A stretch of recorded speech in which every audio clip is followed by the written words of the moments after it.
Alright, well, first things first, you know we gotta watch some more YouTube's darkest channels. So let's do it.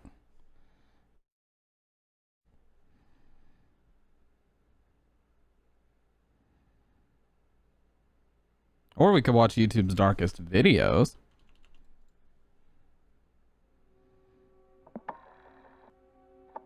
Nature gathering its forces for still another unending assault on man. 1-800 Embassy for Resident. Sounds like it came right out of a zombie movie. Case. A new high-tech way to find out who's at the door. With a video doorbell, you'll never miss a visitor. This Nick Crowley guy is something else. In the past few years, the world has seen a boom in the use of doorbell cameras, mainly because of instances like this. Oh, they got a camera. Capturing and exposing criminals in the act, from the most petty of thieves all the way to attempted murderers and kidnappers. Due to their knack for capturing disturbing encounters, the videos that have emerged from these devices have practically carved out their own genre here on YouTube, to the point that many, including myself, have almost become desensitized to them. But recently, a video began making the rounds, showing the events that transpired at a Las Vegas home on the evening of July 21st, 2021, and it proved to be one of the most chilling I have ever seen. It happened around 8 p.m., where a young lady had been working in her kitchen, waiting for her husband to return home from work. It was another 100-degree day in Vegas, and likely in an attempt to cool down, she would open her window to let the evening breeze in. Unbeknownst to her, this harmless decision would lead to a terrifying series of events.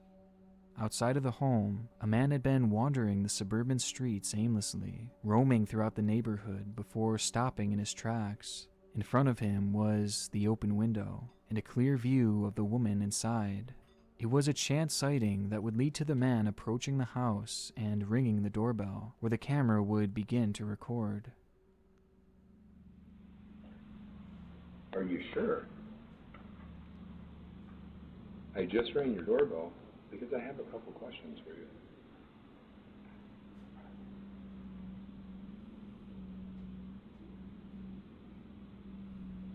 Are you sure? I just rang your doorbell because I have a couple questions for you. I think we've seen this video, but there was more commentary over it. What? Are you sure? I just rang your doorbell because I have a couple questions for you. Are you sure? The man stands there ringing the doorbell and knocking at the door, repeating the same sentences over and over again, calmly stating that he just wants to ask a few questions. However, the woman inside had never met this man. In fact, she had never seen him before this moment. And to make it all stranger, she didn't respond to anything the man was saying, and was out of his line of view as he peeked through the door. So the phrases that he was saying were not in response to anyone, and instead, he was speaking to himself. Fearing for her safety, the woman inside didn't open the door or engage him at all, leading the man to take things a step further. Are you positive? I just have a couple questions for you. Are you sure? Are you positive? Are you sure? Are you absolutely certain? He begins trying to open the door, but thankfully it was locked, causing the strange man to start walking away, cursing under his breath. The footage is incredibly off-putting, and although the man seems to stay perfectly calm, there was something very aggressive and erratic about the way he was speaking, making one wonder what his true intentions were when he approached the house. As the man begins to walk away, the woman's husband, still at work, would chime in through the doorbell after noticing the situation begin to unfold, which in turn would lead to the man revealing why he was ringing the doorbell. So who are you? What? Yeah? Are you sure? Who are you? Hey, I just had a couple questions. I just wanted to ask you about a TV show. Yeah, can you hear me? What I'm looking for is for the girl that's in the house to come out here because I'm going to murder her and kill her.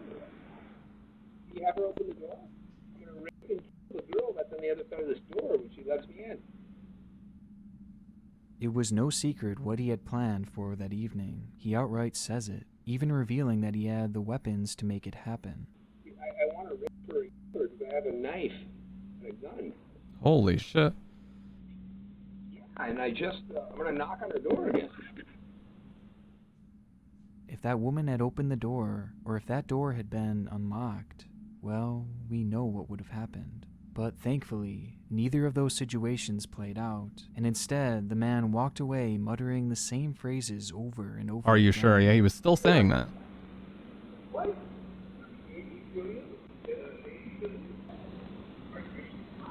Even staring at the house for a few moments before finally disappearing into the night. Police were called to the area moments later, but the man was nowhere to be found. As quickly as he had entered this couple's life, he was now gone, leaving them with the reality that at any moment he could return. Scared for her life, the lady posted the clip online, where it would quickly go viral across YouTube, which honestly may have ended up saving a life.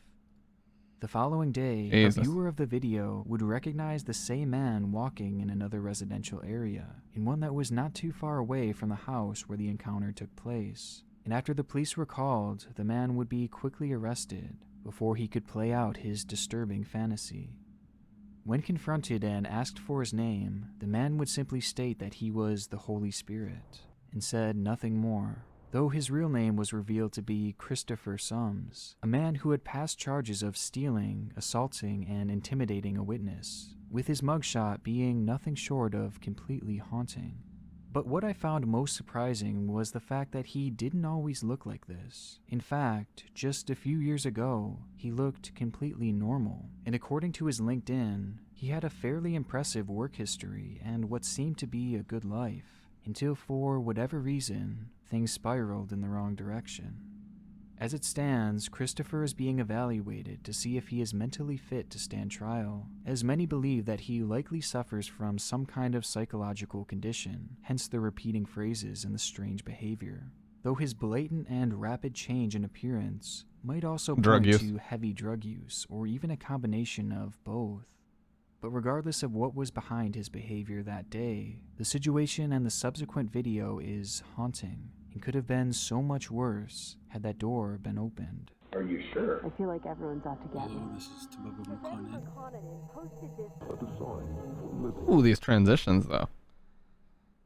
YouTube is a site that draws in people from all walks of life, each with their own unique motivation for starting up their channels. Some are in it for the money and the fame, while others are in it for the love of creating content. But sprinkled throughout the site are a select few who come here to feel heard and to get something off their chest. Something that for 27-year-old Tabebe Mukanin would be his primary motivation for posting his first and only video on March 17th, 2018. Tabebe had struggled his whole life with mental illness, suffering from both schizophrenia and bipolar disorder. These mental illnesses led to an event in 2013 where he would wander off from his home unprovoked. Outside, he began to walk for miles, essentially in a daze, before finding himself in what he described as a very dangerous part of town. Thankfully, Tabebe would be safely found before anything had happened to him, but this incident would prove to be life-changing, as it would lead to his hospitalization due to his unpredictable and dangerous behavior. This would also start a long spell of being given heavy medication to help with his schizophrenia and bipolar disorder. Over the course of the next 4 years, Tabebe would find himself in and out of the hospital and prescribed a variety of powerful antipsychotic drugs, something that would consume his life as he felt like he was no longer in control of his actions. And feeling trapped, he would turn to YouTube to share his story. Hello, this is Tababa Mukanin. I'm talking and putting this video because I wanted to bring awareness to a situation that I'm dealing with that's very painful. I was hospitalized June 25th, 2013. I went there to supposedly get an IV. I ended up being forced to take medication, and it was pure hell. They gave me Haldol, risperidol, and they were forcing antipsychotics down my throat. It was absolute torture and hell. In the 10-minute video, Tebebe made it clear that he was not consenting to this medical treatment, and he explained how the medication he was forced to take made him feel like a zombie, even saying that it had gotten so bad that he had thoughts of taking his own life. It was bad. It was really bad, and I had suicidal ideation. Throughout the clip, Tebebe comes across as intelligent and well-spoken, but traces of his illness shine through periodically. For instance, he explains how immediately after being released from the hospital on multiple occasions, he would wander away from his home, even attempting to be homeless for a while admitting that he didn't know why this was an issue, or why it would always lead to him going back to the hospital. I got off, and I think I had another episode as they like to say, where I said I wanted to be homeless. That's it. All I said was I wanted to be homeless. So, and I proceeded to be homeless. And next thing I know, the cops came and they arrested me and they took me back to the hospital. Then after that, I left and I tried to be homeless again, and I was hospitalized again. But things would be further escalated as Tebebe casually explains how he has violent outbursts, even resorting to punching multiple people who were trying to give him medication, as well as starving himself in retaliation. So I started getting violent, and I started punching people, and I started attacking people in the hospital, and they had to tie me down. I began to lash out like, I'm going to protest this. I'm going to starve myself as a way of hopefully stopping this ridiculous forced treatment for absolutely nothing. And by the end of the video, Tebebe flat out explains that he does not have any sort of mental illness, or have any symptoms for that matter, calling what was happening to him an injustice. I guess I'm just trying to let you guys know the injustice that goes on. It's a truly depressing situation, as on one hand he is being forced to take medication that essentially makes him feel dead inside, while on the other hand it seems very apparent that treatment is necessary to not only keep others around him, but himself safe, as he doesn't seem fully aware of how serious some of his actions are. Tebebe concluded the video by asking those watching what they thought of his situation, and though it didn't garner many views, a select few would stumble upon it and agree with his stance that the treatment he was receiving was unlawful, with many insinuating that he should continue to protest and not take his medication. These comments are unfortunately no longer available, as just a few weeks ago the video was removed. How convenient. Across multiple sites as people called out the commenters for essentially trying to convince someone to go off his medication cold turkey, and doing so without knowing the true extent of his medical history, which obviously is irresponsible and potentially very dangerous. But unfortunately, these conflicting viewpoints came years later, and in that time surrounding the video's release, Tebebe had likely found the verification he was looking for. He was going to keep protesting his medication. This video would be the first and last that we would ever hear from Tebebe, but it wouldn't be the last we'd hear of him. Just 2 months following the video, Tebebe would make the local news after having an encounter at the hospital. There, a therapist entered his room to talk with him, when suddenly Tebebe snapped, grabbing her and refusing to let go, while performing lewd gestures toward her and eventually pinning her on the ground, refusing to let her go. The situation led to Tebebe being arrested for sexual battery, but no jail time was ever given, as instead, a plea deal was reached where Tebebe agreed to stay in the hospital, and most importantly, he agreed to go back on his medication and take it as prescribed. It's this note that hints at the idea that he had likely gone off his medication before this incident, something that would have directly led to his violent outburst. And given the event's proximity to the video that he had just posted, and the comments supporting his desire to stop taking his medication, it's not hard to theorize that Tebebe may have cut off his meds due to the advice of his comment section, or at the very least was further convinced that it was the right thing to do. Regardless, it seemed clear that the inconsistencies with his medication had caused him to lose control, and this wouldn't be the last time. In the summer of 2019, Tebebe was staying at an Embassy Suites hotel with his mother's Alem Abje, who had been caring for him around the clock. He had been moved there from the hospital as part of his treatment plan, as it kept him close by and easy to monitor regularly, but it also made him free of being cooped up in a hospital room, which clearly he didn't enjoy.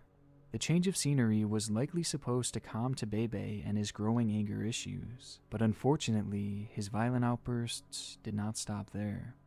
On August 20th at 1:30 a.m., Tebebe would get into an altercation with his mother in their hotel room. It's not clear what had started the arguments, but things would quickly turn physical, as Tebebe started to shove his mother, pushing her so hard that it would knock her out of the room, and then onto their balcony. Their room was on one of the top floors of the hotel, and it overlooked the lobby down below, and in one more violent outburst, Tebebe would give one final push, this time knocking her all the way over the railing, causing her to plummet to the ground below. She did not survive the impact. Tebebe Mokanen was arrested at the scene and held at a holding center where he remains to this day awaiting his trial, though his crime is clear and it's likely he will spend the rest of his life either behind bars or in some kind of institution.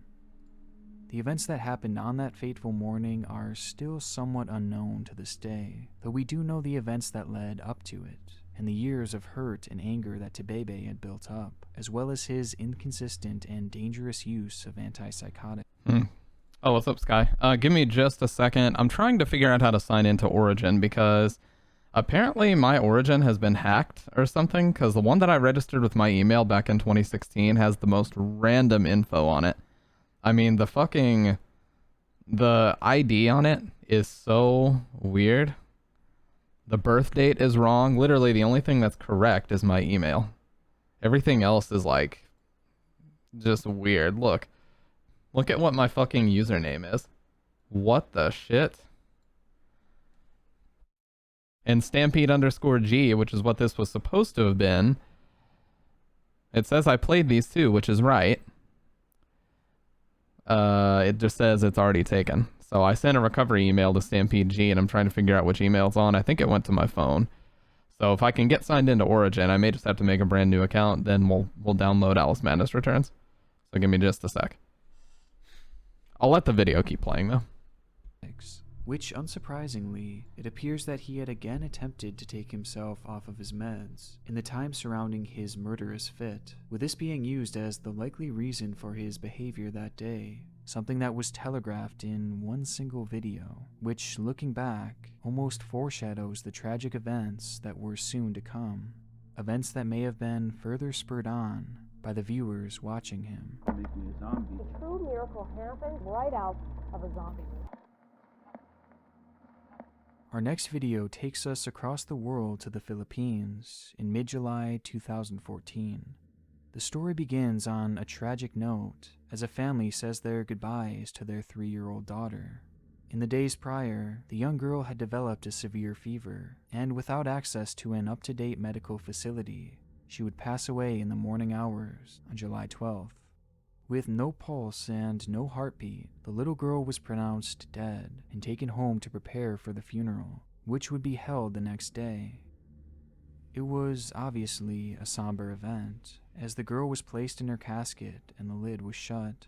Family members and loved ones gathered around to celebrate the short life of a child who deserved so much more, and watch as she was placed into the ground, which would be her final resting place.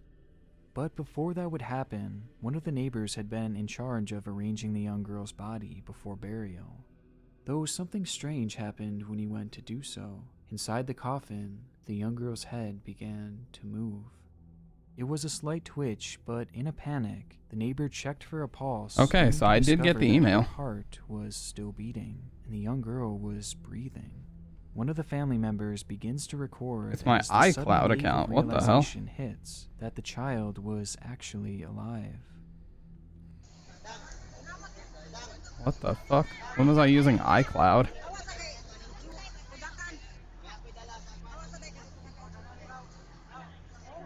Buried alive? Oh god, I can't show this. What the fuck? Why'd I get up? And that's the unknown. Computers are coming your way. Divorce is often one of the more traumatic experiences that a young child can go through, as many True. are left in a state of confusion and distress at such a tumultuous time. Sorry, in I've their got life. sensitive info on the And for a screen. young I've got man to. named Daniel Bartlam, his childhood was sadly no different. Growing up in Nottinghamshire, England, Daniel's parents, Jackie and Adrian, would separate following the birth of Daniel's younger brother, with the situation leading to a split in the family, as the young boys would move to a new home with their mother. This brought Daniel to an unfamiliar town, as well as a brand new school, and to top it all off, Daniel's mother would soon find a new partner, further adding to the confusion that Daniel must have been feeling. All of these circumstances would lead Daniel to a declining mental state, as he began to isolate himself in his room, barely speaking to his family. Daniel's mother, Jackie, was well aware of the change in his behavior, and she soon thought of the perfect way to bring him out of this depression. So she saved up some money on the side until she eventually had enough to buy Daniel his very own iMac, a computer that he had been asking for years. At the time, Daniel had a vested interest in technology, even having his own YouTube channel dedicated to the topic. But this new computer meant an upgrade in quality and a future with limitless possibilities. Overjoyed, Daniel quickly began a new channel and dedicated his very first upload to his new device.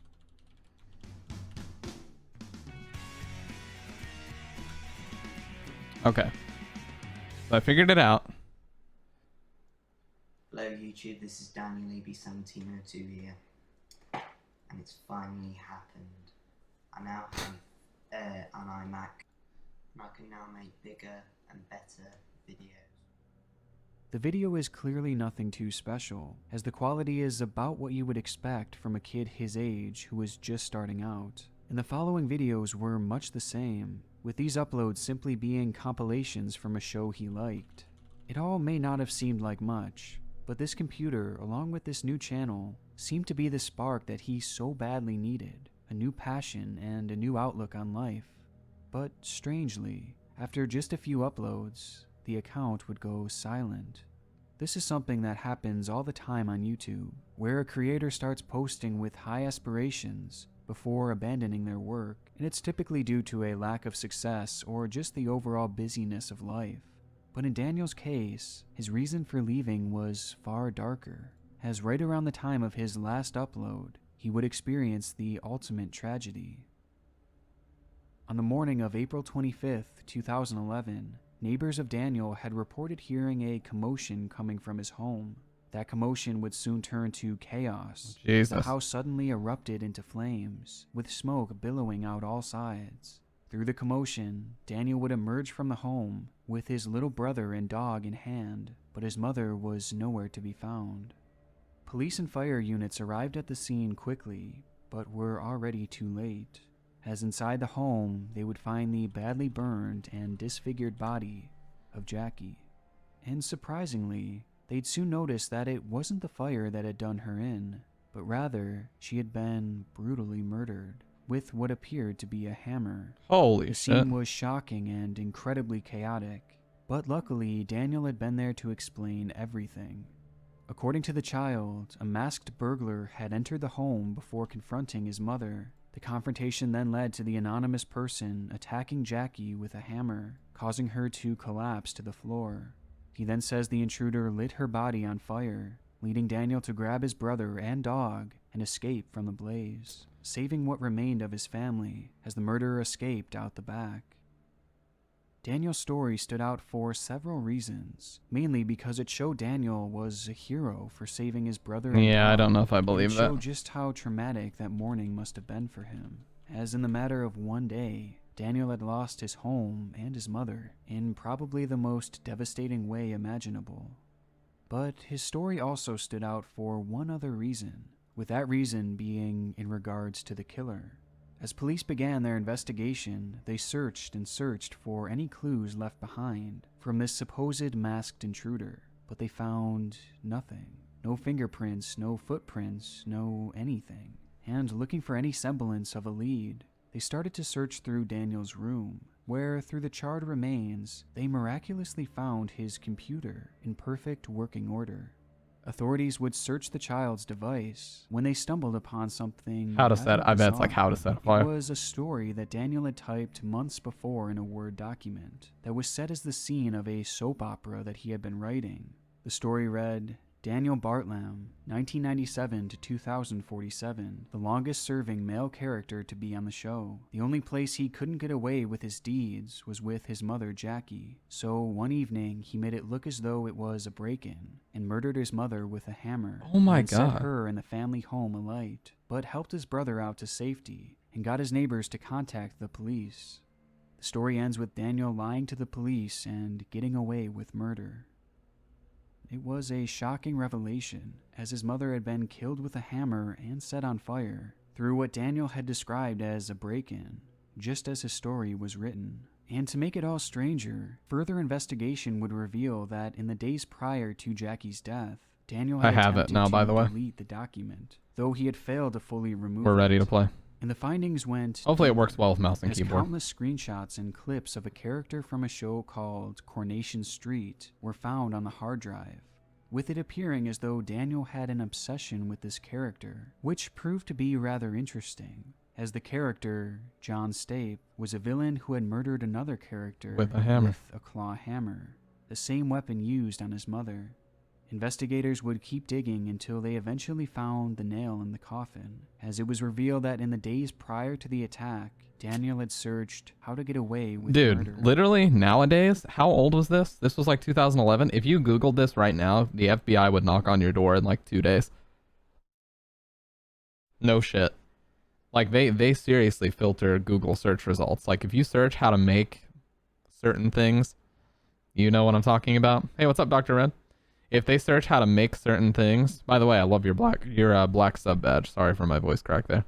Black sub badge is sick, dude. If you Google how to make certain terrorist objects, or if you Google something like this, I guarantee the FBI will knock on your door within 2 days. With the slew of information and the lack of evidence that a break-in had ever occurred, Daniel's story quickly fell apart, until he eventually admitted the gruesome truth that he had been the one who had taken his mother's life. On the 24th of April, Daniel would spend the night in his room rewatching one of his favorite Saw movies. He then emerged from the room carrying a claw hammer and approached his sleeping mother. He proceeded to strike her 7 times in the face before eventually setting her body on fire and escaping the home with his brother and dog, acting as the hero who had quote-unquote saved the day, when in reality it was all his doing. And the entire series of events had been plotted out on the very computer that his mother gave him, the same computer that he had so excitedly made this video on just months before the attack. To this day, we don't really know why Daniel chose to attack his mother, as any reason he's given has been fairly easily disproven, with many chalking it up to his tumultuous childhood. If you say cat jam, that's like the Faye ataraxia call, dude. Faye may show up now. These stories proving to be incredibly disturbing, and hinting at the idea that Daniel was mentally unwell. For instance, it was said that he had an obsession with gruesome movies and games that seemed to inspire his own violent thoughts as he began watching these graphic films at the age of 8. He took these films as inspiration to start writing his own stories, which almost always ended in death and murder, and the details of which were said to be incredibly intense. And in a much darker example, about 6 weeks before the murder, during a normal day at school, Daniel began desperately yanking at his tie, insisting that it was trying to strangle him. When further asked about this, he then revealed that he was hearing voices, and those voices were telling him to hurt people. But surprisingly, after being given a psychiatric evaluation, the counselor told his mother that there was nothing wrong with Daniel. But to be on the safe side, they did offer counseling that Jackie would quickly deny. A decision that... Right, and see, that's tough because when you're a kid, dude, sometimes people just say things. I definitely knew some kids in school that would say they heard voices just to be edgy, you know? So at that point, it is kind of tough to know if the kid actually needs a psych evaluation or if he's just trying to be edgy or cool. I knew several kids in high school that would have just said that, or middle school. That day, it was seemingly a long time coming. Some ties be killing people, can't watch your back. He would be sentenced to life in prison, with a chance for parole coming in the distant future. But the truly tragic note here is about his mother, Jackie, as she bought her son that iMac that he so clearly loved, and she did so in the hopes that it would bring some much-needed happiness during such a tough time in his life. How could she have known that in reality, Daniel would turn around and use that very computer to plan and eventually carry out her very own murder? I want to give a huge thank you to my gold tier and god tier patrons: Allie Farmer, Barry Winstanley, Bazoo42, Biznacker, Brandon Flores, Karen S. Dude, it's so Donovan crazy. Aaron, Emily Gray, Game Gamer. It is so crazy how much of this stuff is on YouTube.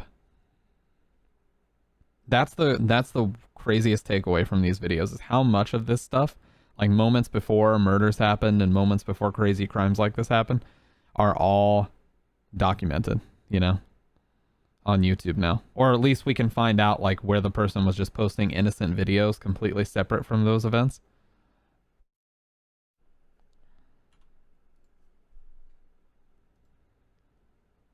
Oh. Wait, I can't. Oh, it's just a disclaimer. Wait, I can't play it? It doesn't let me. What's up, Bryrock? Oh, there it is. I was like, what the hell? I'm supposed to be able to agree to... Safe to say that things could have gone a lot worse, and that's because the only angle shown in the What was going on, Bryrock? was Andre Bew, a gold medalist diver with thousands of dives under his belt. And though the water was said to be a little chilly that day, conditions were otherwise perfect for the event, as Andre prepared to show off his skill to the crowd. And from the moment he leapt off that platform, he appeared to be in top form, hitting the water with his usual grace. Yet another stellar dive by the champion. Only this time, things would quickly go wrong. Later on you had a headache and chills? Oh, yeah. Please tell me he didn't just die. Okay. He emerged. Wait. Oh, no. Oh, no, no, no, no, no, no, no, no, no, no. Cannot. Nope. In the vicinity of one of these protective fish, who would have then Jesus, instinctively man, these attacked, videos. dragging him under the water and leaving him unable to swim back to the surface. This would explain why he seems to almost be... Alright, I'm sunk downloading under the Alice right water, now, okay. Even looking behind him as if he 7 noticed gigs? it That's coming so towards small, him, actually. as well as why the emergency response team was so hesitant to jump in after him. Plus, it would account for how his body had disappeared so quickly, and how they were unable to locate it until days after, with multiple fractures. And given the lack of protruding teeth that these fish have, the injuries that it would have left behind would be more akin to bruising and fractures, which were injuries that were supposedly prevalent on his body. And these facts are far from the only evidence to point to this cause of death. I can't even stretch them to be straight. It hurts to move them for... Wait, what? When watching the clip, right as we see Andre's arm surface, for the final time, we can see what appears to be a fin breaking the surface just feet away from him. Many have speculated that this could be the tail fin of a giant Wells catfish, as it appears to be completely synchronized with Andre going under the water, and as a experienced professional, but has covered his body in a timely manner and fate.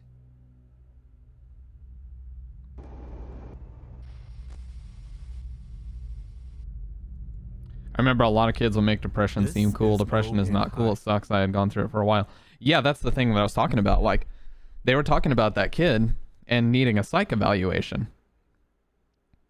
They were talking about that kid and needing a psych evaluation, but literally I knew so many kids who would have said that they were hearing voices just to say that they were hearing voices. You know what I mean?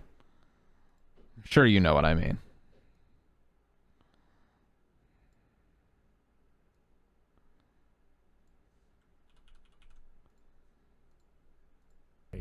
A 36-year-old Korean actress turned beauty YouTuber, a beloved and at times controversial celebrity from South Korea. And the video you're watching now follows the typical mold of many others across her channel, as she frequently shared beauty tips in the form of vlogs.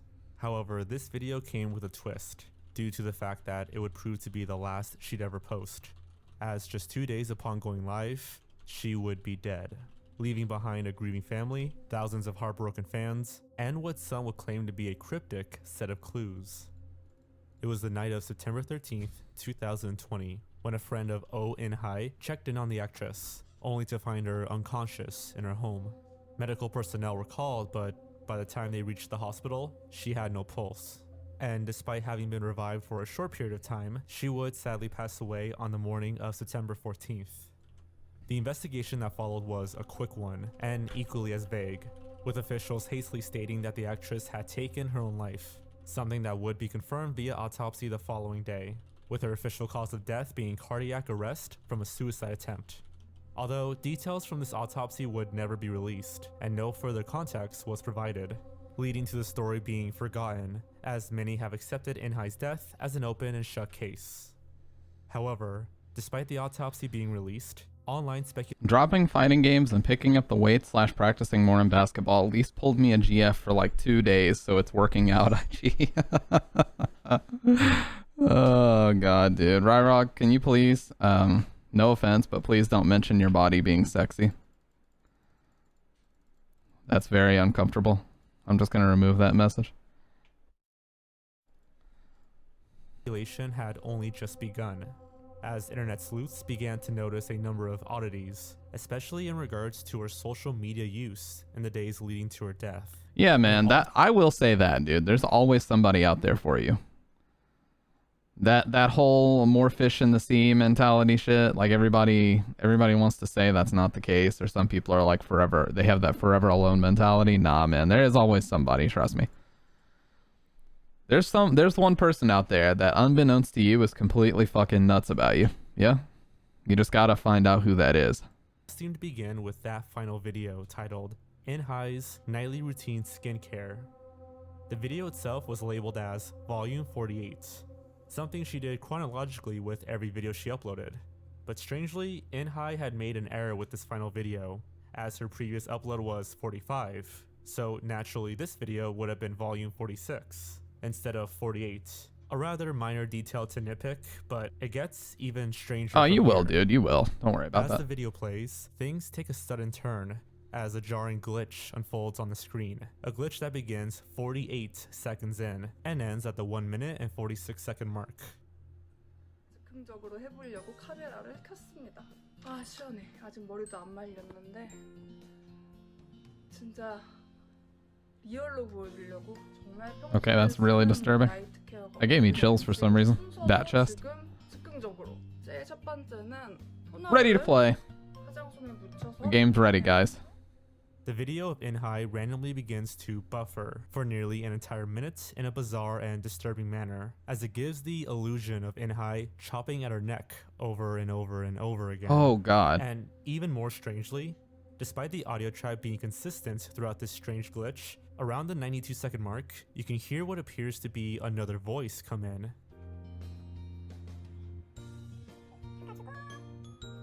아시죠? It seems unnaturally high-pitched, and clearly was not part of the original audio track. What the fuck? According to multiple reports online, this unexplained voice supposedly says something that roughly translates to, "I'm going to die," though some have countered this claim, stating that this translation was a reach. Right, yeah, it's just like that video from the other day where the lady was dancing with like the mannequin / skeleton thing, and everybody was telling this story about how it was her previous partner who died, and they turned it into a creepypasta basically. It's like, dude, it's not always that way, so I guarantee the people that were saying that were just trying to get shock value. Around the 103rd second mark, another unnatural voice can also be heard, though to my knowledge, a direct translation hasn't been found. This seems like it was Immediately intentional following though. a strange soundbite, the video begins to play normally, as if nothing happened. It's an error that lasts no more than a minute, yet the clock in the background of the video skips forward 3 to 4 minutes, potentially casting doubt on the idea that this could be an error within the video. Yeah, I file think this was itself. inserted intentionally. All in all, this entire section Yeah, of the Dr. video Red, I is agree. off-putting, and In-hai herself even addresses this by adding, "Please skip over the buffering part," in parentheses at the end of her title. Despite the clarification, it's hard to ignore the movements she makes during this. I mean, she's repeatedly chopping at her neck for a whole minute, and couple this with the supposed disembodied voice seemingly saying, "I'm going to die." Something about this video just wasn't adding up, as after all, Looking through her channel, every one of her other videos are cleanly edited and filmed in a professional manner, and going through her catalog reveals no major editing flaws. Yet this minute-long error in the beginning of a video made the final cut. No, this Something video isn't seems scary. very off here, especially given the fact that just 48 hours later, Owen High would be dead. And though this may just be a coincidental glitch, I struggle to believe that an error like that could cause these strange voices, especially when those voices are pitched differently And that recorded one might be and saying, inserted into "I'm the going video." to die." Yes. But if it wasn't a buffering error, then that means it would have been done intentionally, which is incredibly important to note given that Owen High was her own video editor for this particular Maybe she was video. trying to warn, maybe had she was sole trying to ask control for over help. its production, meaning she would have been the one to orchestrate this, which leaves the big question, why? Well, many have pointed to the idea that Owen High was alluding to her own death within this video, as just 48 hours later she would be found without a pulse. A time that is noteworthy, considering she had mistakenly numbered her video as 48, despite it really being the 46th upload, along with the glitch itself beginning at the 48th Dude, that's mark. crazy. And to add even more to the coincidence of this number, in her video prior to her last, she added these subtitles which feature the numbers 4 and 8 shown over and over again, which in the context of the video did actually translate to a relevant joke. However, it's strange regardless. That would make one Dude, that's question like whether Kobe she Bryant. was Hey, do you guys know about the coincidences with Kobe Bryant's death? You guys know about that? He died at age 41, right? And the last shot that he ever took in the NBA was over Trey Lyles on the Utah Jazz, who wore number 41.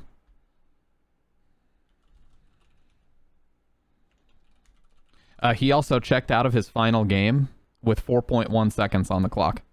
Exactly.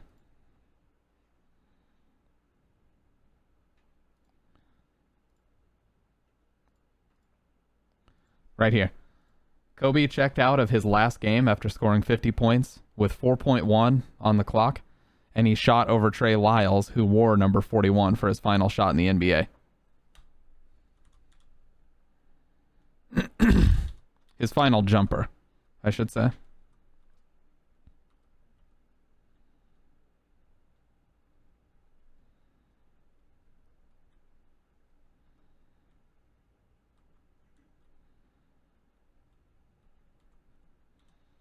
But yeah, that's what it reminds me of with the 48. There was also a commercial of Kobe Bryant doing, what was it? It was like a smart car commercial. Yeah. Where he was... Look. He did a smart car commercial where there's this girl in a rat outfit at the end, and he died on like the first couple of days of Year of the Rat. And also his death came like very shortly after they announced, Planters for whatever reason announced the official death of Mr. Peanut. So he's got a kid in a Mr. Peanut or some kind of peanut outfit with a smart car commercial. And he runs into a Year of the Rat symbol at the end. Like, what the hell's going on here, dude? It's so fucking weird.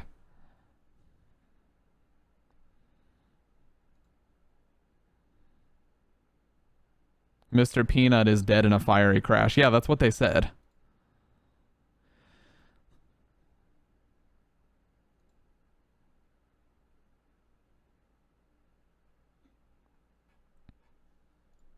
But yeah, that's just speculation. Motherfuckers, dude, feel like they're actually drawing clues about his death. Oh, for sure. No. I'm not saying all this is like definitive proof of anything, but you know, like, it's weird. The 41 thing is bizarre. I do have to say that. That's weird. Also, people talk about the pilot's initials being AZ, because A is the first letter, Z is the 26th letter, and he died on January 26th. The pilot's name was Ara Zobayan, so people were saying that it's weird that the pilot's initials would be 126.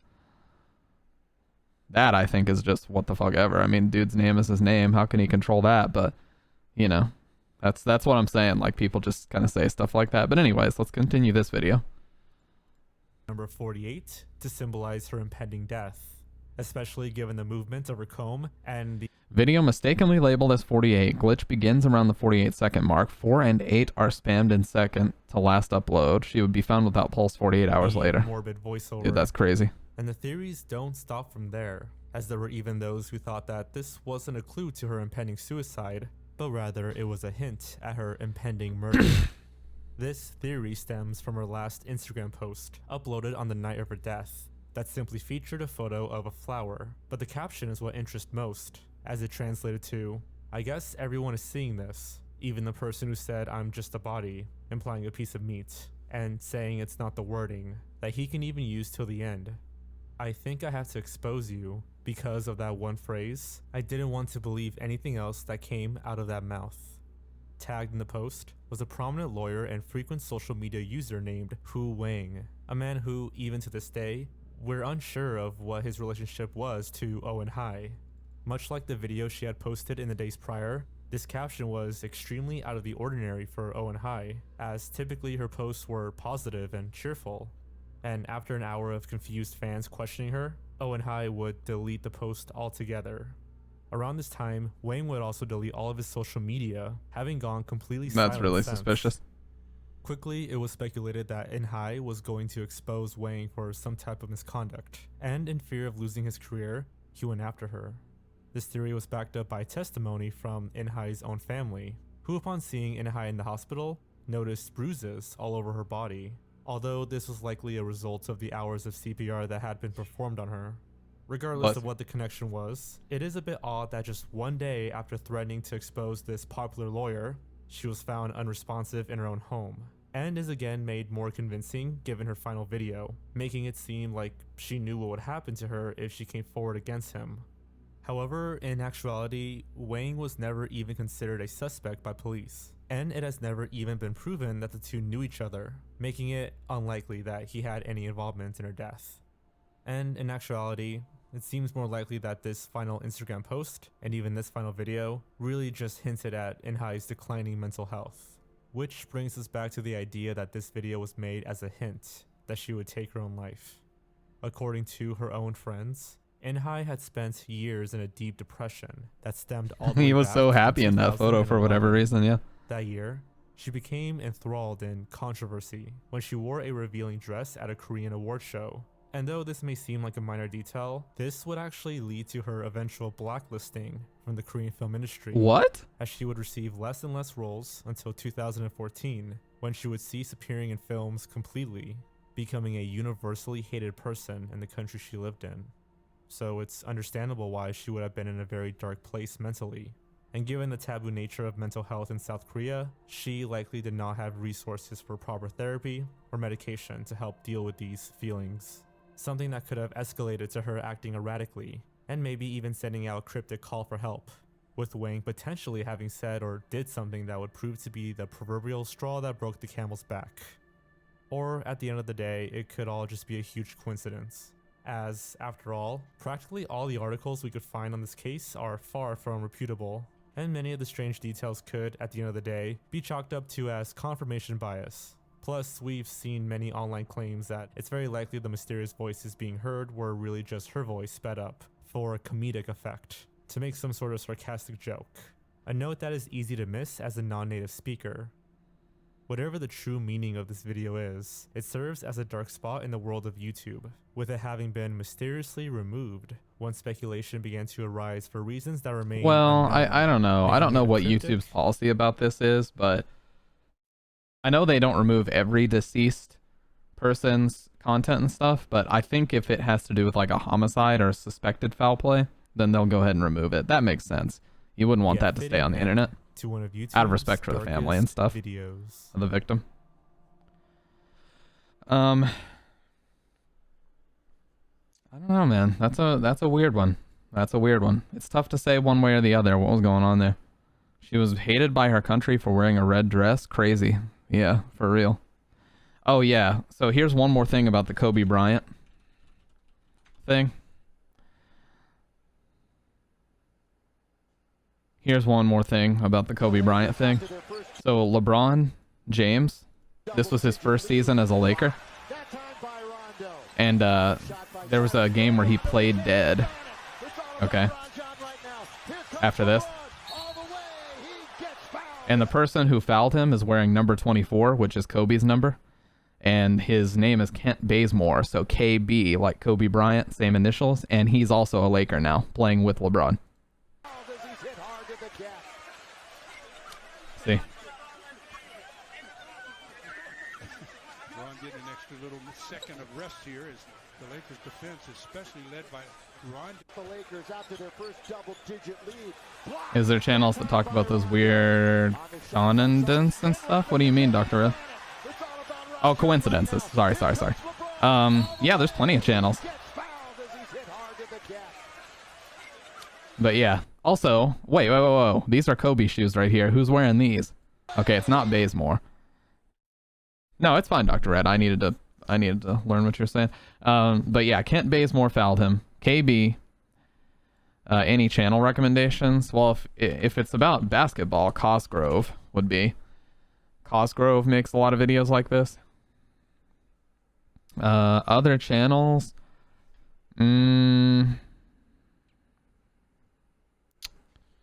Other channels. I don't know, dude, because I got to be careful recommending stuff like that, because you guys will think I'm just a wacko conspiracy theorist. The moments before a disappearance. Let's watch this one. Hell yeah.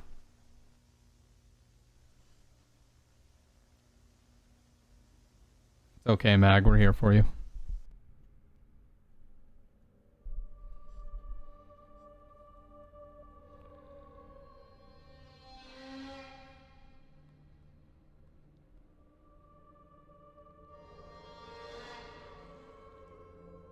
I know, for real, Dr. Red. That really surprised me, man.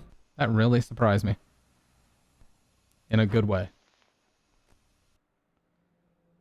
It was 10 a.m. on March 13th, 2011, as a mother and son checked out of the Kalahari Resort in Wisconsin. At the time, one watching this footage would likely think nothing of it. There's nothing that stands out. No indication that this would be the last time Timothy Pitson would ever be seen. 6-year-old Timothy Pitson of Illinois disappeared Friday. He was last I seen watch scary videos with Daddy. Water park with his mother. Huh. It's a devastating case with many layers of darkness, and it's one that I've already covered on the channel. But it was this moment, the seemingly mundane clip of the two standing together at the hotel checkout line and then calmly exiting the building, that's left a haunting impression in my mind. Today we'll be focusing in on the videos and photographs captured before the unthinkable happens. These are the moments before a disappearance. Before we start, this video is sponsored by Audible, the leading provider for audiobooks and spoken entertainment. Audible has thousands and thousands of different audiobooks to choose from the classics all the way to the newer works. Oh, sorry, I forgot an ad's going on. With his mother. Sorry. Adrian had cared for Felicity Gunn in Melbourne. I mashed that shit. Like many choose to do in the warmer months, the two decided to spend some time on the water. Adrian had owned a small fishing boat and had planned to stay on it for 3 days with his mother. Adrian had cared for Felicity for the whole 7 years prior, and getting her out of the house was likely something that could benefit her. And so the two boarded their boat in the town of Frankston and prepared to set sail on this new adventure. As Adrian prepped the boat, his sister Christina was there to see the two off. She did have some concerns about the trip, as she worried for her mother. Whatever that means, Dr. Red. When Adrian promised her that he would keep in touch and send updates as the trip went on.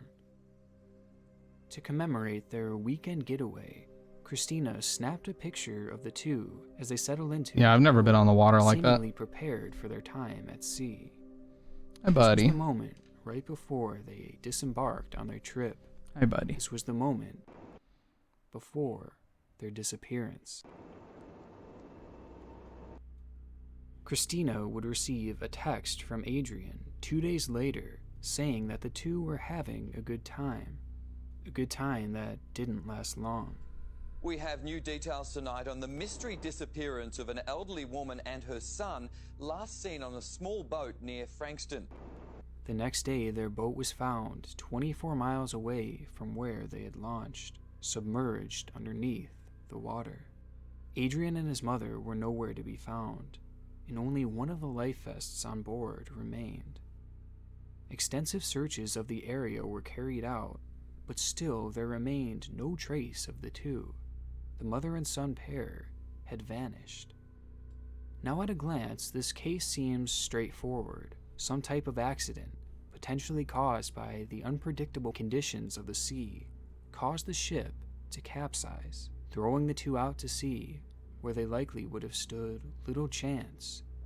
It's a fairly simple yet heartbreaking conclusion. We got to do a to come scientific to, research and it's one experiment to that find makes out, this Dr. Red. moment, the photo captured by Zero the sleeping on my sister they mouse left pad, by the way. behind, all the more Hi, heartbreaking. baby. But the thing about disappearances is that they are rarely, if ever, simple. There is always more than what meets the eye, and as it turns out, in this case, its strangest information had yet to be revealed. As it turns out, this trip to sea wasn't actually at my a mouse. vacation for the two. Adrian was taking Felicity out on the boat in order to cleanse her from, quote, evil spirits. Oh no, spirits one of that had these. supposedly attached themselves to her when the two were meditating. It's been revealed that He looks the Felicity type that would and do that for Adrian real. were both what is known as co-Freemasons, Uh-oh. a sort of spin-off group from the original Freemasons, and the two were more than just involved. In fact, the elderly Felicity was at one point a worshipful master, which is the most powerful elected official in the Masonic Lodge. So it seems that the two were meditating as part of this belief system, and that's when something supposedly went wrong. According to investigators, the mother and son had been practicing meditation for some time and believed that Felicity For real, had freak, woken to 100%. black magic, and Adrian felt responsible for it. The boat trip was a means of reversing it. They needed to be on salt water to get rid of the black magic. Hey, what's up, Sky? So this journey to sea was no vacation. Welcome on in. It was a ritual. This context makes what was initially viewed as a straightforward disappearance one that is now shrouded in mystery, and it only gets stranger the more you dig. Buddy.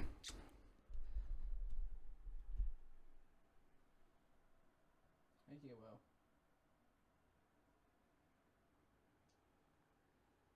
You're so beautiful.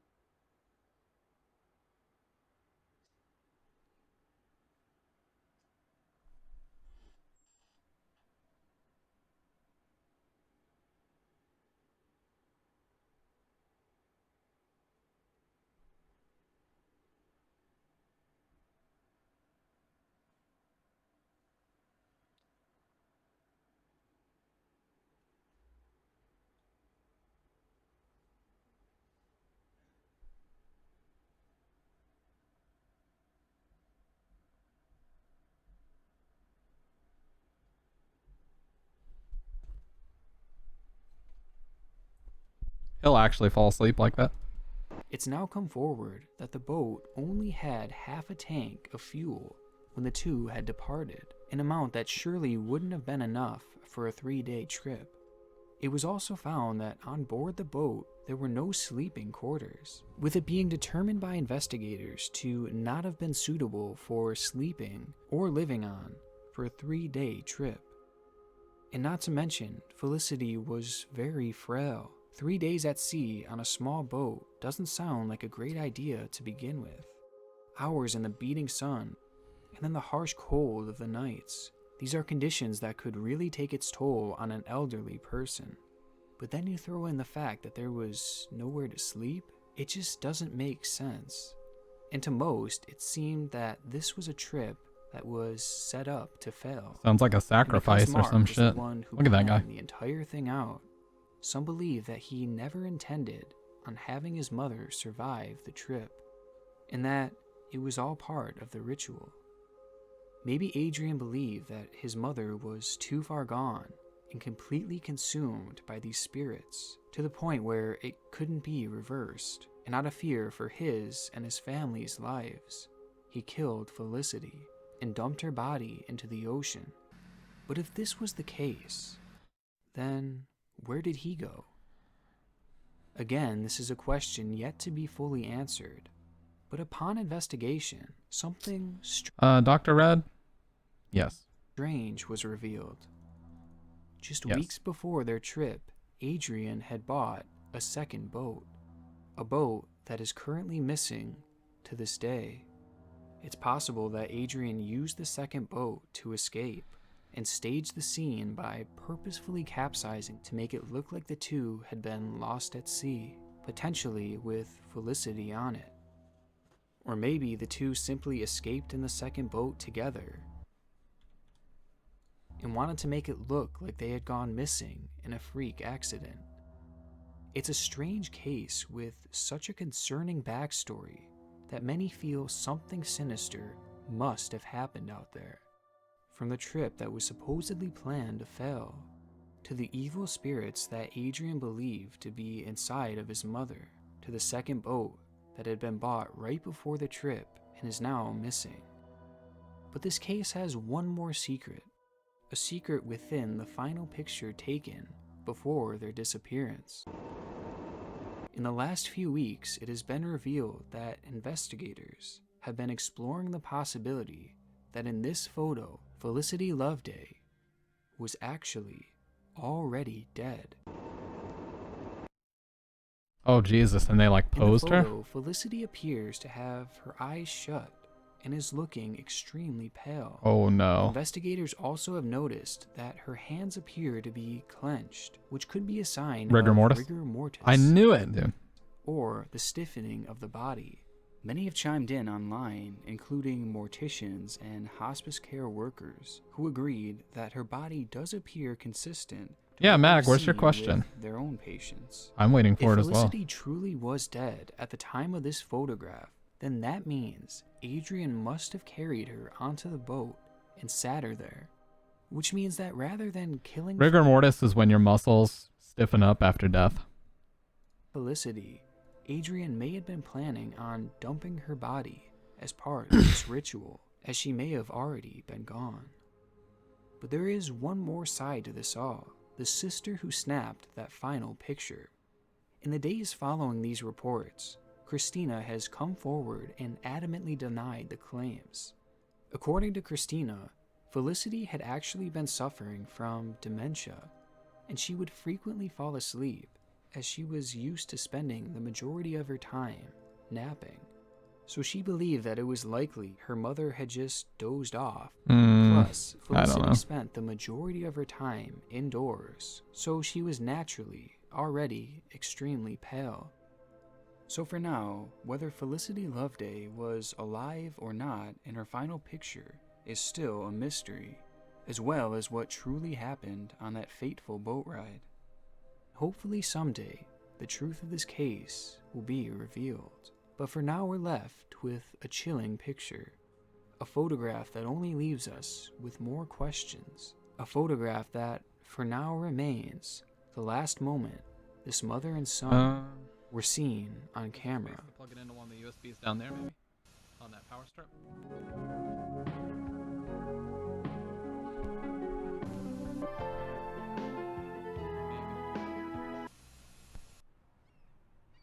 Oh, you were just saying you have questions about him, as in... Oh, okay, I got you. As in, I have many questions. As evident from our first case, there are many ways to go missing at sea, some of which more shocking than others. I mean, after all, our oceans are unpredictable and powerful places. But most wouldn't expect to go missing on board a cruise And can you ship. turn that fan over there off, because this one's actually really It loud. was the night of March 23rd, 1998, on board Royal Caribbean's Rhapsody of the Sea, a top-of-the-line cruise ship at the time. On board, 23-year-old Amy Lynn Bradley was Oh, I know about this. I know about this. Amy Bradley was on a cruise with her family. The ship refused to do a full search. The family found out later that they actually didn't do a full search. family found out later that the ship actually didn't do a full search. They were pissed off about it. And then photos of her on a South American prostitution website showed up several years later. After she was reportedly kidnapped. Ship's dance club. Once there, yeah, if she you can met just up slide that with forward a members of the tiny ship's bit. band, Blue Orchid, after their performance, and had begun About drinking missing people, Pitt. What's up, bud? kindly to her. They were so attentive, almost to the point where it was beginning to Yeah, get when creepy. I'm checked into it, this is Dr. Red. You're the only person that would get this, dude, because you're so checked into it. It's just not even believable anymore. When you're that checked into it, you're just going to win. Okay. This is something that she even had mentioned in passing to her family in the days prior, as she was starting to feel uncomfortable. But that night, she Yeah, we seemed do to play be very easing aggressive up reuse. and letting loose. Upon arriving at the club, Amy enjoyed a long night of dancing and drinking with the band members, and specifically with a man named Alistair Douglas, or as most called him, Yellow. That night, the two were seen having a good time together, spending the majority of the dance party by each other's side. Yep. These were moments that were briefly captured on camera by an employee filming a promotional shoot for the ship. The person behind the camera likely had no idea how valuable what they were filming would someday be, because what they were filming would turn out to be some of Amy's last moments ever caught on camera. Amy would leave the dance club that morning at around 1 a.m. and head to her room, where she spent the night sleeping on the balcony. At roughly 5:30 that morning, her father would wake up to see her. Whoa, fast that's a asleep crazy. on Oh, that's the chair. water, dude. For some reason, I thought this was like a fence and then clouds. I was like, what the fuck? But that's a cruise ship in the water. Overlooking the water. Half an hour later, he'd awake to find her gone. She left her ID. Yeah, you pretty much wallet, have, Pitt. and You've run the even her gauntlet, dude. shoes, having only taken her cigarettes and a lighter. The family reported her missing just hours later and had begged the captain not to allow anyone to get off at Curacao, which happened to be the ship's next stop. This was because they feared that Amy had been kidnapped. You know what, Pitt? I've really been thinking about trying Ibuki in Street Fighter V. She's one of the only characters in that game that actually interests me. I would love to get good at Ibuki. Nobody else, though. And viewed the stop as an opportunity for the kidnapper to escape with their daughter. Their plea was ignored, and passengers freely left the boat upon its arrival, a decision that likely proved costly. At a glance, it seems probable that Amy had simply fallen over the railing or even jumped. However, this was a theory that officials quickly ruled out, as she was an incredibly strong swimmer and even a lifeguard at the time. Also, not to mention the fact that she was deathly afraid of the ocean, and she would never go close to the edge, making it unlikely that she had accidentally fallen over.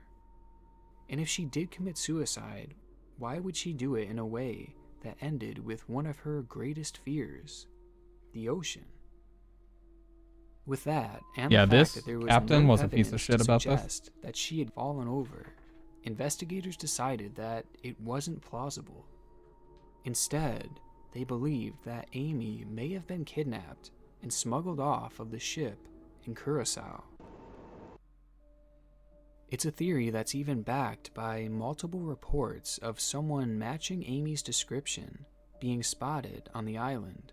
One report claimed that she was seen inside a brothel, where the witness claims that the woman told him she was in fact Amy, and that she had begged him for help. Toes? Another person claimed to Sorry. have seen her in a public bathroom. Sandwich isn't in where here. I three don't have to men pretend were to have a harassing thing. her. When the men left, this lady again claimed to be Amy and asked the witness for help. However, the men quickly came back into the restroom and hurried her out. Both of these instances were reported, along with countless other sightings in the area, but to this day nothing has come of it.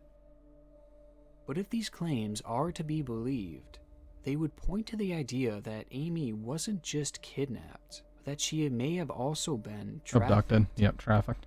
As dark as this theory is, it only gets darker as some claim that the crew members aboard the Rhapsody of the Seas were actually involved. Don't just cruise the Caribbean, cruise the Royal Caribbean.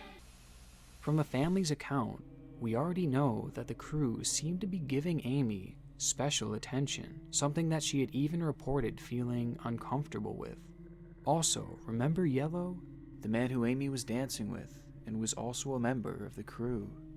Well, 2 witnesses came forward and said that they had seen him with Amy at around 5:45 a.m. the morning of her disappearance. Like, why? Just 15 minutes after Amy was last seen on her balcony, the exact time frame where she would have disappeared.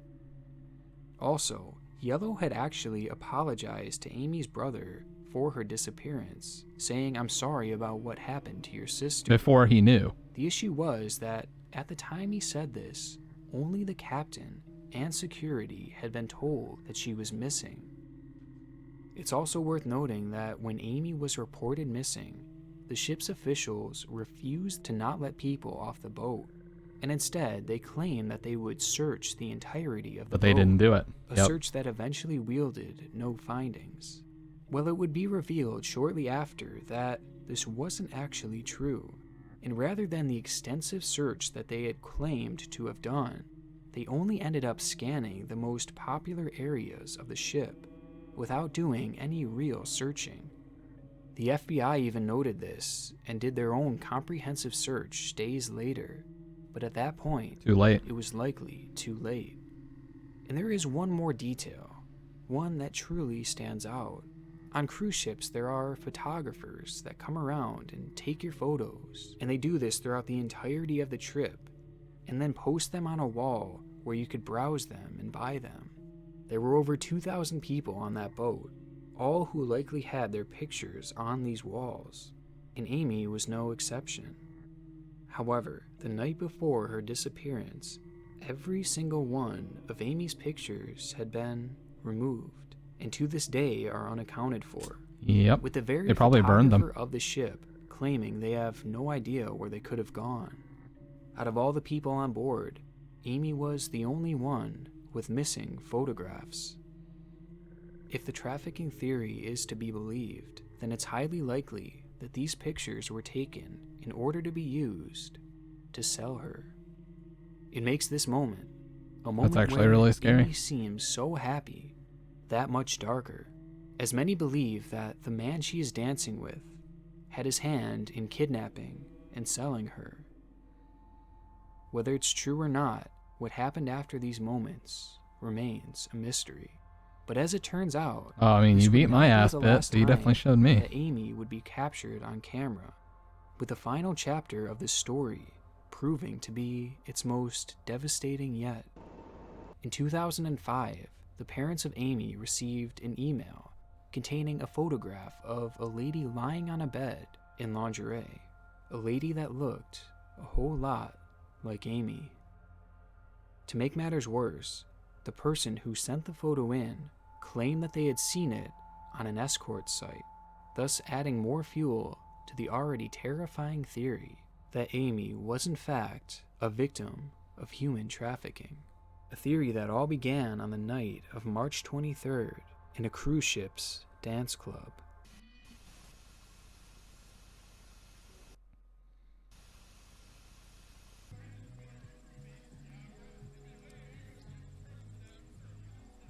That is so fucked up, man. And I've seen the documentary with the family, dude. If I were either of those parents, I would want to strangle the captain. I would want to strangle that guy, the bass player. Dude, it's unbelievable. And that's why the theory is there that the cruise ships are a part of it, like they're involved, because obviously they did everything they could to protect the people that actually kidnapped her. Taken against your will, forced into a fate where you have little to no control over.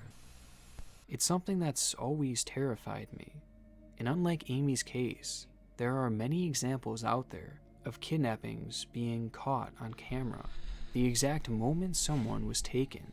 You used games rewrapped. That's so typical of They GameStop. disappear.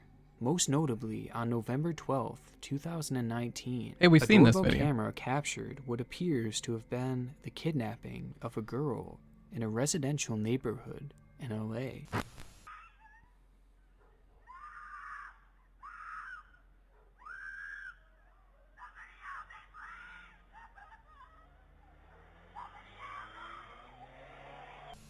It's a case that has since gained national recognition, with Nexpo even including it in one of his disturbing things from around the internet videos. To this day, this clip remains unsolved, as authorities are still yet to determine who the girl screaming for help even was. Oh, Mr. Nightmare, take me away, bitch. Take me away, bitch. I'm 30 years old, and I share a house with my sister. It's a 2-floor house, a mother-daughter house, meaning it has 2 kitchens. My sister takes the downstairs, I take the upstairs. My sister isn't home a lot because she often stays with her boyfriend who lives 20 miles away. Like I said, I'm 30. Oh, sounds like these are true. I believe it.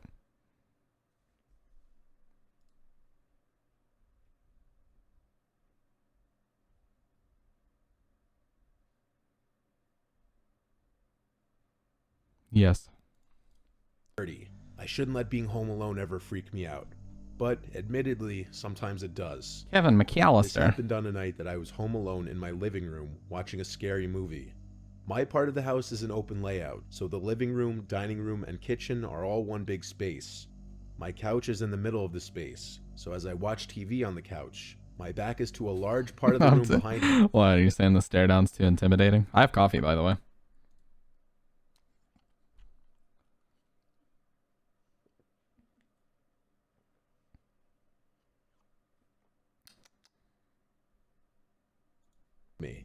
So for those a little more easily spooked, it wouldn't be the most comfortable place to be sitting alone watching a scary movie. This is Community House Blend. It's a cheapo red bag coffee you can buy at Walmart, but it's so fucking good. It's delicious. I'll admit, as I watched in the dark room with nothing but the light from the TV to cancel the darkness of the room, I found myself glancing over my shoulder a lot. Sick boy's gonna have nightmares. 30-year-old male that does that. But anyway, after the movie, I brushed my It's teeth, black, turned always off black. all the lights in the house, then went to sleep. My sleep Black lasted as for my about soul. 2 hours. I woke up around 1 a.m., and I wasn't sure why I woke up at first. Then I heard a voice downstairs. It sounded like my sister. It sounded like she was inside the house, so it's not like she was calling for me to open the door. But still, I knew it was my sister's voice. I didn't know what she was yelling up to me though, but I was still groggy and not thinking straight. All I could think was that she must have been calling for me, or arguing with her boyfriend. So I got out of bed and went into the pitch black hall. I turned on the hallway lights and then made my way through the living room and heard my sister's voice again from downstairs. Now I could understand her to be saying my name. I made my way downstairs in the dark, yelling back at her, "What is it?" I looked for the light switch in the foyer downstairs, but couldn't find it. I'm not lying when I say I was groggy as hell. I walked down her little hallway towards her kitchen, find a light switch, and flick it on. The light in the kitchen lights up her little apartment, including her living room. The light starts off dim and needs time to brighten up, but I still saw that there was no one down there. Not her, not her boyfriend. I went to her bedroom, but it was empty. That's a beautiful I kitchen. called her name really loudly one time. No one called back, but shortly after I yelled, I heard something drop to the floor in my sister's bedroom, which I had just checked, and it was empty. I went back up the stairs like a little kid and went back to my bed to where my phone was. I tried to call her a few times, but she didn't pick up. I had myself locked in my room, wondering if I had just hallucinated all He's the of best one. He is the GOAT. Eventually, I fell asleep. And What's up, in the Dave? morning, I woke up to text from my sister asking why I called her at 1 a.m. I asked her if she was home last night, and she told me no, she was currently staying at her boyfriend's house. I went downstairs to her bedroom to see what may have fallen down on the floor. Hey, Dave, really quick. Do you know who Exeter is? SR7 Exeter? By the way, Dr. Grimm, you sound like Freak. He's always like, these people need more guns. He's not wrong. You know Exeter? Appreciate that, Dave. I beat Exeter in a 1-5, Ryu Chun, by the way. You know I had to do it to him. Yes, I've been bragging about this for a week. Do you think I give a shit? Yeah, he's legit really good. Dude, I was whiff punishing and everything. I'll show you the replays, Dave. I'll show you the replays, okay? You won't believe me, but I'll show you the replays. But there was not a I whiff punished like 5 sweeps of his in a row. I went into the fucking Matrix, bro. Not even kidding. single object on the floor that could have made that noise. It was 5-4, but it was convincing. But that's what I want to believe, because the alternative would be... It's there on my screen. But I've never really hallucinated anything else, or had any kind of sleep disorders. So how vividly I heard my sister's voice, and that sound in her room, really freaks me out.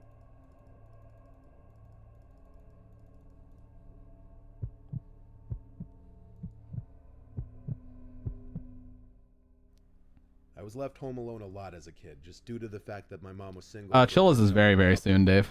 I was saying I actually requested vacation time, but I'm also off tomorrow, or Sunday, not tomorrow. So I work Saturday, 7 a.m. to 4 p.m., and then I'm off Sunday through Thursday. So we will have plenty of time to knock out the rest of the redemptions. I'm secretly a god at USF4, but don't tell you guys to spare you the embarrassment and keep your dignity intact. Thank God. There's been plenty of motherfuckers that have rolled in here and embarrassed me on stream, so at least you're not one of them. Worked as an RN on a crappy RN schedule, and my brother went away to college. This was a night... You know, the best compliment I got is Pitt. Pitt told me that it looked like Solid playing. Dude, that's a big compliment, because I love the way Solid plays. Solid plays the way that I want to play Ryu. Very reaction-based, very air-to-air based, very aggressive. Fuck all this, like, you know, sitting back and playing footsies and neutral. Fuck that, man. I want to hold forward. I want to hit stylish combos. And you can do that with Ryu. The only thing I don't do that Solid does is press focus 90 times a match. Play like Liquid.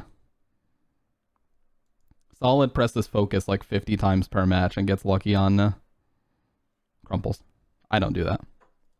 That my mom was working an overnight. It was a weekend night, so I had this girl Molly over who I was talking to. Hit me with the snooze emote. She hung out for a while. We watched a couple movies and whatnot, and eventually she had to go home because her parents don't like her out late. So I was left alone to hold down the fort.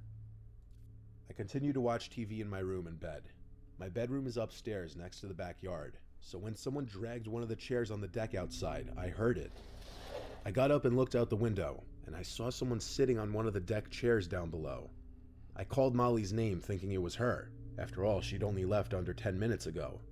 Whoever it was looked up at me, but it wasn't Molly. I immediately pulled away from the window to hide. I should, Dave. My whole brand should be that you guys get scammed when you sub, you get scammed when you donate bits, and that it says you idiot when you follow. But I don't want to berate people, dude. I don't want to berate them. I got this. Well, that's special. That's a good one. Not anybody I recognized. Not in the darkness, at least. I texted a few close friends in our group chat if it was one of them messing with me. The ones who answered all said no, and asked what I was talking about. I didn't really believe any of my friends would come to my house to mess with me like that anyway. Scared shitless, but still curious, I slowly walked back over to the window to look down again, and that person was still sitting in the chair, looking up at my window. It was a he, that much was clear, and he definitely saw me. I hurried away from the window again to turn off the TV. I sat in my bed in a ball basically, with my arms wrapped around my knees. I waited in Call the darkness police for a or while. get a gun. I didn't even want to turn my phone screen on because I was scared he'd see the light. I didn't even want to move because the window was opened and I feared that he'd hear any movement I made. I wanted him to assume I was just no longer in the bedroom. I Welcome waited back, enough Dr. F. time. It had to be a solid 5 minutes of just sitting there. I highly doubted that man outside could still be there. I finally mustered up the courage to get up and look out the window. I felt a little part of me die inside when I saw he was still down there, looking up at my window. Instead of running away from the window again, I tried to be brave and said down to him, "What do you want?" I then noticed his shoulders started to go up and down as if he were laughing really hard, but he didn't make any kind of audible laughing sounds at first, till I heard a slight whistling sound coming from him. Oh, I banned it instantly, Meg. That he was wheezing. I asked him to please go away, then walked away from the window again. I went back to my bed. I was scared to call the police for some reason. I left my room and sat at the top of the stairway listening. The back door was being pushed. He was trying to get into the house. I ran back to my room to hide again. I was 14, I didn't know what else to do. Eventually I heard the front door's doorknob being fiddled with, and the man trying to push the front door open as well. He gave up quickly, thank God. I closed my bedroom window and curtains. If our doors weren't locked, I could have been killed easily. I was skinny and weak when I was 14, and definitely not a fighter. I didn't leave my room again that night until my mom got home around 9. I told her what happened, and her reaction was angry at me for not calling 911, and in hindsight, that was very stupid of me. One of the many things I did, or rather didn't do at a young age, that I question greatly.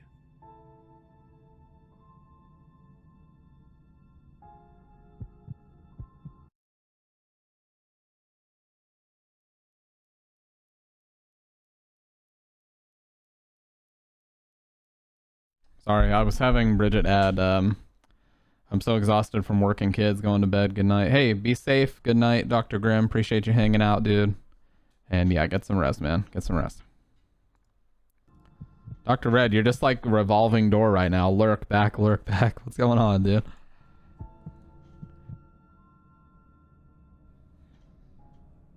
This was the story of how I almost died as a young kid, home alone, and possibly the most intense night of my life with way For too much men? What is this? Streaming is a lot of work for men. As a woman, just wear a low-cut shirt and be bad at games while chumps desperately...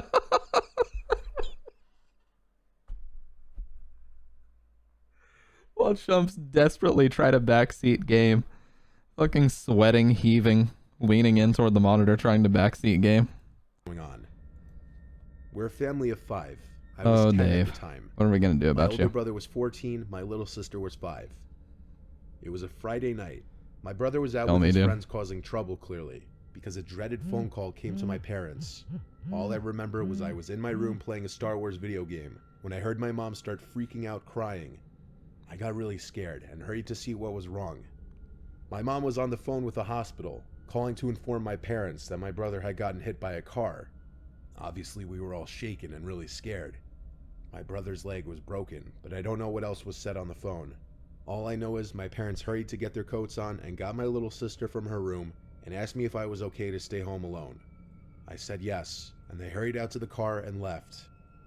I was of course really worried for my brother, but I really didn't want to go to the hospital Dude, and see him in Dave can show his hairline, dude. Dave has like the most perfect, low, absolutely full hairline ever. If people try to hairline check this motherfucker, they're in for a rude awakening. any kind of bad condition. I don't think my parents wanted me or my sister to either, but they didn't want to leave my 5-year-old sister home without them.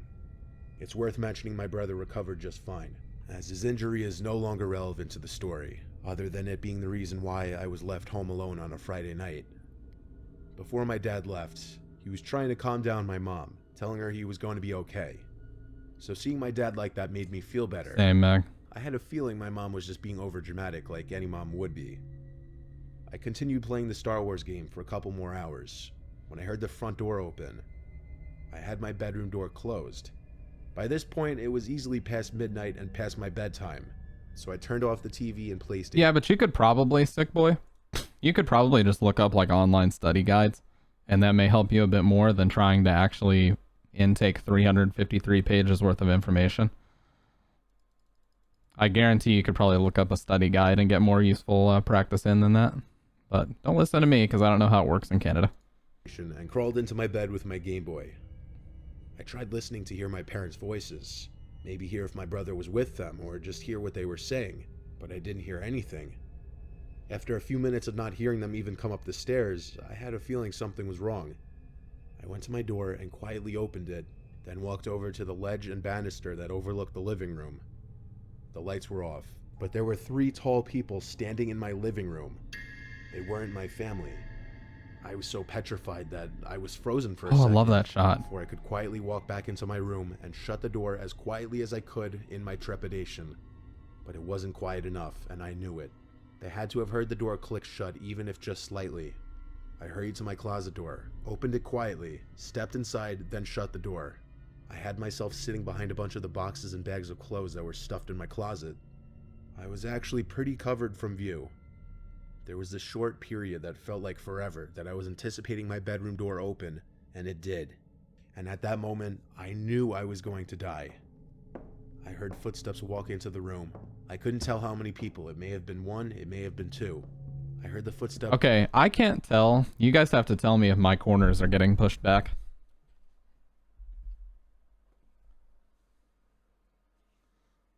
I can't tell for sure.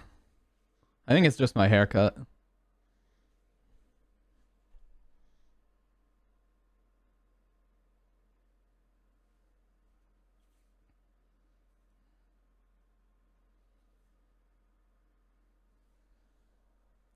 You don't know the before? Oh, well, I don't really have a picture of a fucking hairline from before. My hair's a mess right now anyway.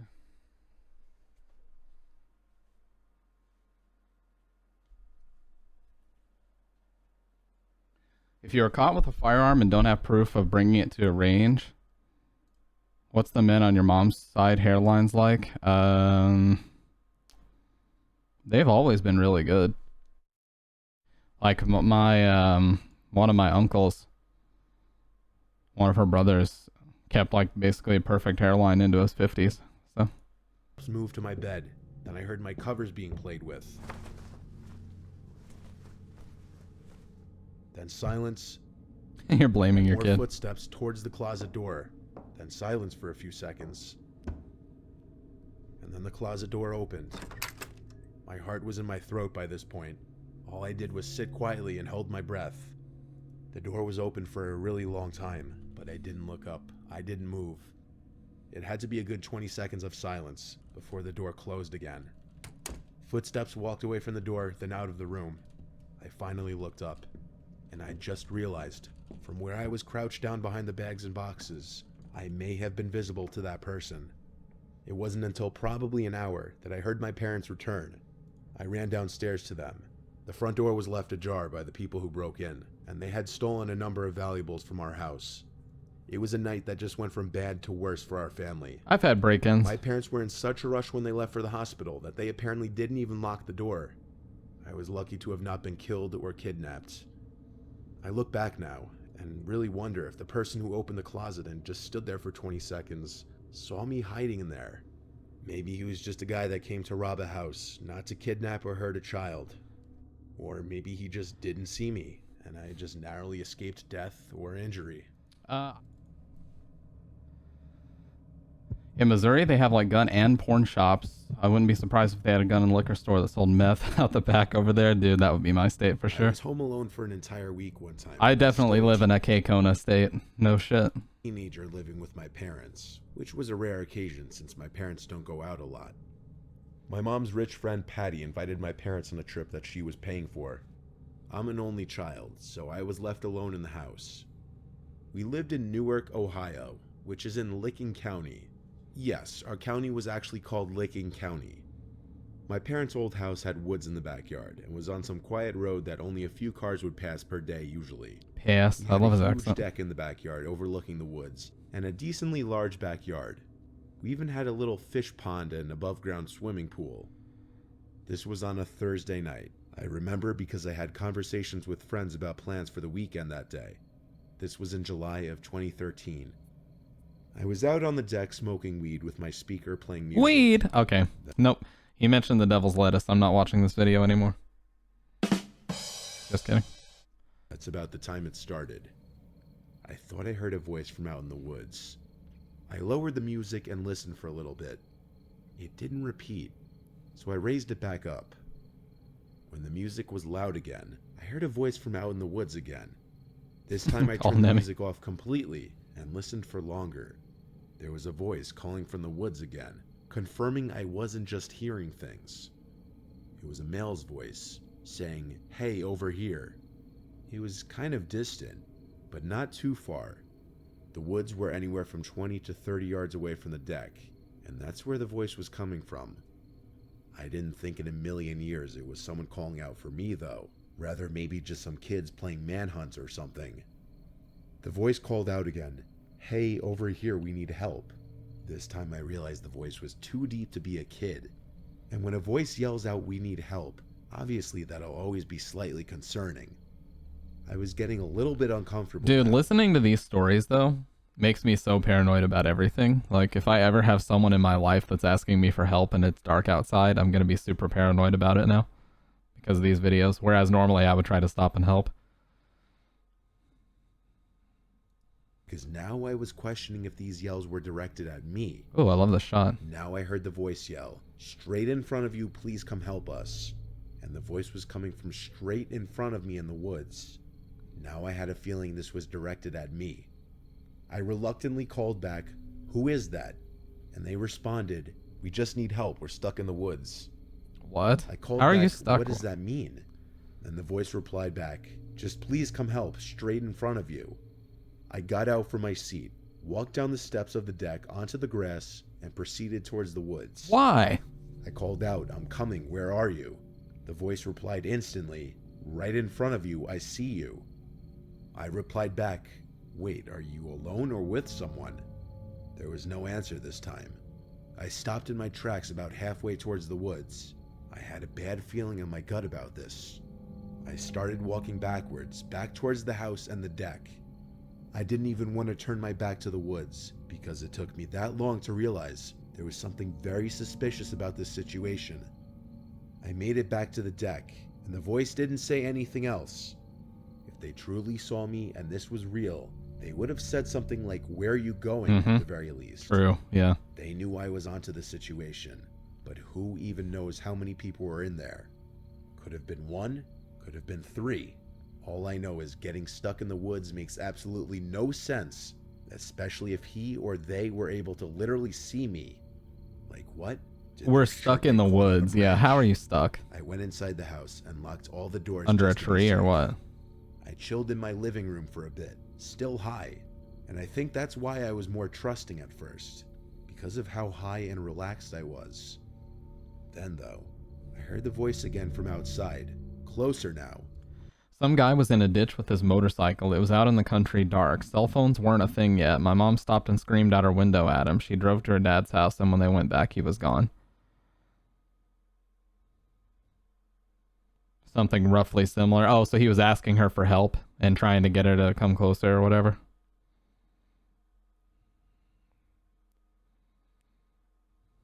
Yep, when they went back, he was gone because he didn't even really need help. Definitely in the backyard and not the woods anymore. I heard splashing of water. It could have been the pool or the pond. I hurried to the window to see. I didn't see anyone at first, but then the voice called, "I see you," with a laugh. I noticed him. It was one guy, at least one guy visible. He was hidden behind the pool on the other side, and I could only see his head. It was just too dark to make out anything besides his dark, medium-length hair. I closed the blinds and tried to ignore it. Maybe he'd lose interest if he saw I wasn't entertaining him. He was probably a sick, deranged person who enjoyed messing with people, so I didn't want to give him what he wanted. But my breaking point was when there was a horrible, aggressive banging on the window where I had just closed the blinds, and on the other side, the guy was screaming help. I screamed at the top of my lungs to "Fuck off, you freak, the police are coming." I screamed it over and over, trying to make myself sound crazier than him. I heard him start to laugh on the other side of the glass. His laughing started to fade away as I assume he walked away. I sat back down on the couch, trembling, shaking out of breath. Hey, what's up, Scam Train? I sat there for a while, and it seemed like the guy had really given up. I still got a good night's sleep that night because weed helps me sleep. I wonder if I would have handled that situation any differently. Heroin and fentanyl, oh my god. The situation made me more paranoid about who I opened my door to. Hey, about to make a coffee? I already have coffee, man. Coffee bros, let's go. You ever just minding your own business and then realize you'll be 30 soon and then spiral into a deep depression for the rest of your evening? Well, I'm closer to 30 than you, Mag, first of all. Second of all, 30 is nothing to feel that way about. Listen, 30 is so fucking young, you guys. For real. There's nothing, like Pitt said, 30 is your financial peak. You've made most of the mistakes you're going to make in your life. You've learned better by your 30s. That's when you can start really living your life the way that you want to live it, okay? So 30 is nothing to be, concerned about.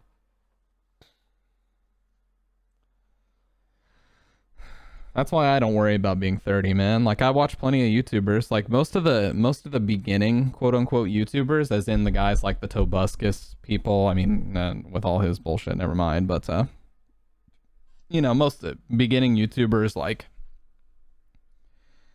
the ones that were around when the site first started, they're all in their late 30s now. And they are acting like the exact same. I mean, they hardly even look different for the most part. So, who cares, man? I did my party/drinking in my 20s to make up for my antisocial college years. Well, if it's anything the way the rest of this is going past 26 year, come on, Mag. It's not that big of a deal. Come on. Here's the thing, Mag. For me personally, I did all my fucking up before I turned like 20. Basically, I did all my fucking up before I met Bridget. Would you agree about that? I made the majority of my mistakes before we got together. And I had actually matured quite a bit by that time. Versus if we had met before that, I probably would have been like really wishy-washy about stuff, or, you know, been looking for the wrong stuff as far as a partner goes. Yeah, I think so. So the key is just to fuck up as quickly and as often as possible before, just kidding. Don't do that. But that's just how it worked for me. Beauty is rapidly depleting by the day. What are you on about, Mag? You're 26. You're talking like you're 59 or something. I will have a throat gobble before I know it. Just become like one of those really short, hunched over old ladies. But no, seriously, I was dating the wrong girls. I was looking for the wrong thing in relationships. I dated troublemakers. I dated chicks that could have gotten me in serious trouble. I dated a chick that I had a pregnancy scare with. I did all that shit. And then by the time me and Bridget met, I was like, dude, I'm sick of all this drama, you know? And yeah, things have been good ever since. I just decided to slow my shit down, slow my roll. Focus on career stuff, focus on, you know, us kind of building our lives up and doing the right thing, you know? Nowadays, I work hard so I can play hard. You know what I'm saying? I put the OT in, I do the training, don't have kids, tits stay fine. Oh my God. Nice and perky, I'm just kidding, dude. No. Please, hey, don't record this. It's already recorded. If you're like me, you don't have a career, shakes ass. You do have a career. Stop it. Stop it. All right, last story. Anonymous. Start the twit longer. What, because I said tits can be nice and perky? I'm 23. How's that a cancelable offense? I live at home with my parents. I've already said many times I'm a tit and ass man, okay? Bridget's. And only Bridget's. Still.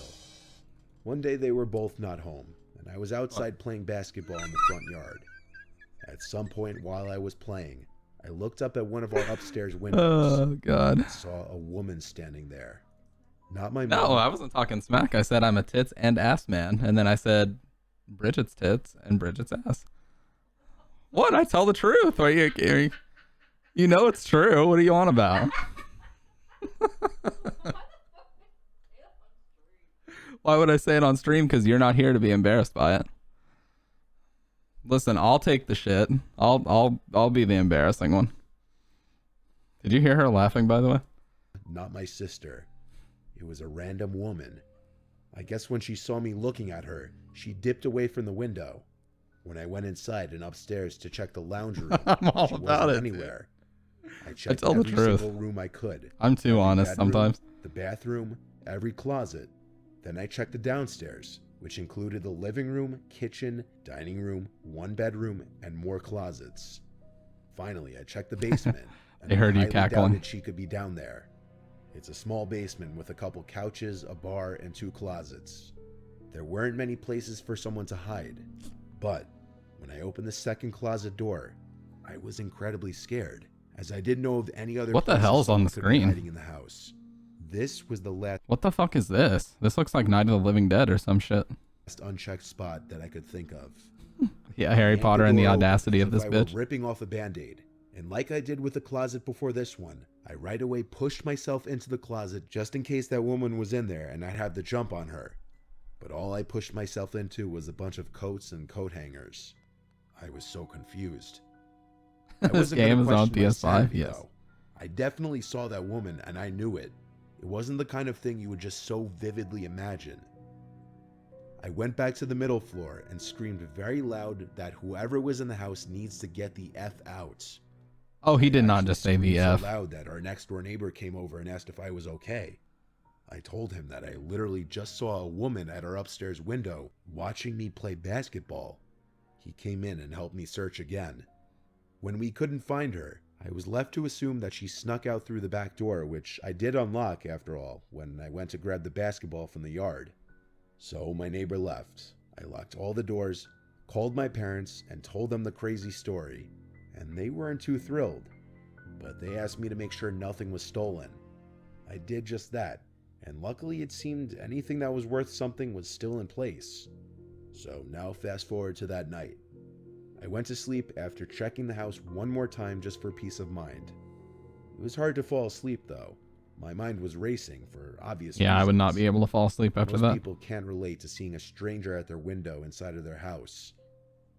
But my restlessness helped me out in this situation, and here's why. I was finally starting to drift away slightly. Then I heard some noises from the other side of me. I had the fan on above me, so the room wasn't dead silent, and that's why I didn't immediately turn to my other side at the first sound I heard. But the sound started to sound human-like. I turned to my other side, and there she was, getting out from under my bed. She stood up tall above the bed, and I screamed so loud, louder than earlier before. I jumped out of my bed and tackled her to the floor. Oh my and had God. my hand around her throat, asking her who she was. My doorbell rang, my neighbor again. I picked the tall, dirty-looking woman up off the floor and dragged her to the front door with me as she struggled and scratched at me. I still have 2 scars on my right arm from her claws. I opened my front door to my neighbor again, and he let himself in and helped me restrain the woman. This was when I called the police.